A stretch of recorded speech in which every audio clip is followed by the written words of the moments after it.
The War of the Oaken Bucket. In 1325, Modena and Bologna in Italy went to war over a stolen wooden bucket. Bologna accused Modena of theft, demanded it back, and when Modena refused, the whole thing spiraled into battle. Tens of thousands fought, thousands died, and in the end, Modena won.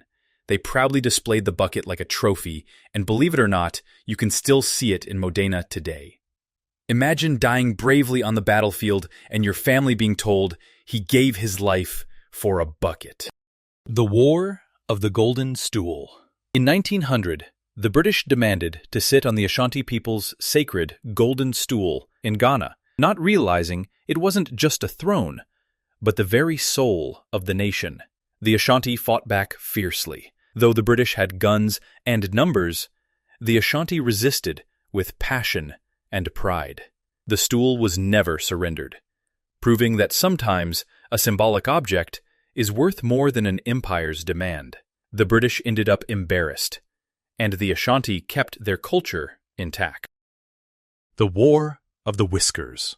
In 1325, France and England clashed in what's now jokingly remembered as the War of the Whiskers. The cause? A petty dispute between noble families about fashion and facial hair that spiraled into a wider conflict. Knights fought duels, insults about beards were hurled, and pride was on the line. Though it eventually blended into bigger Anglo-French conflicts, its origins are so laughable you'd think it was a Monty Python skit. Imagine kings risking everything because one man mocked another's mustache. The War of the Insane Empress. In 1768, Russia's Empress Catherine the Great faced the Ottoman Empire. But what triggered hostilities wasn't just politics. It was a bizarre rumor that the Ottomans supported a pretender who claimed Catherine had been replaced by an impostor. Whispers spread, paranoia brewed, and soon both sides escalated into full-scale war.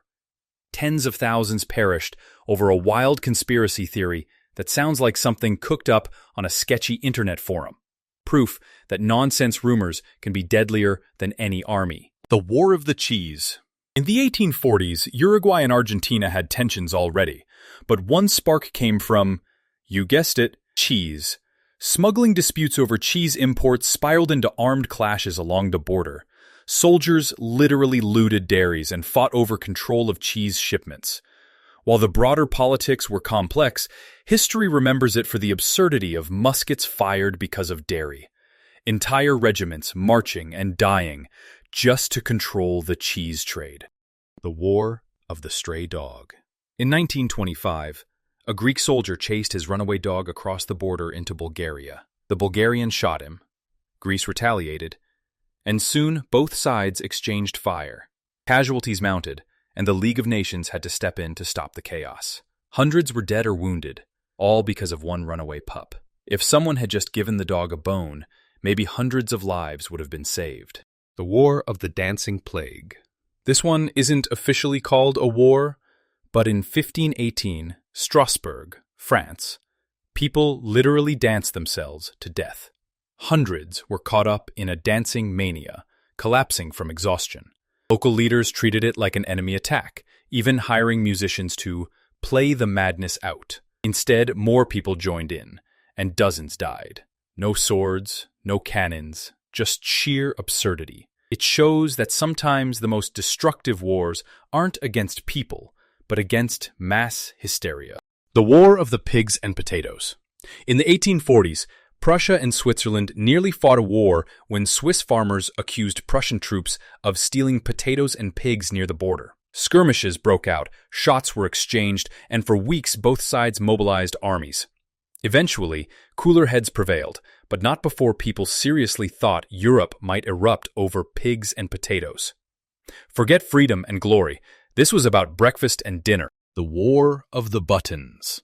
In 1890s rural France, children from rival villages began fighting a series of mock wars where the main prize was cutting off the buttons from their enemies' clothes. Parents and teachers got involved, escalating it further.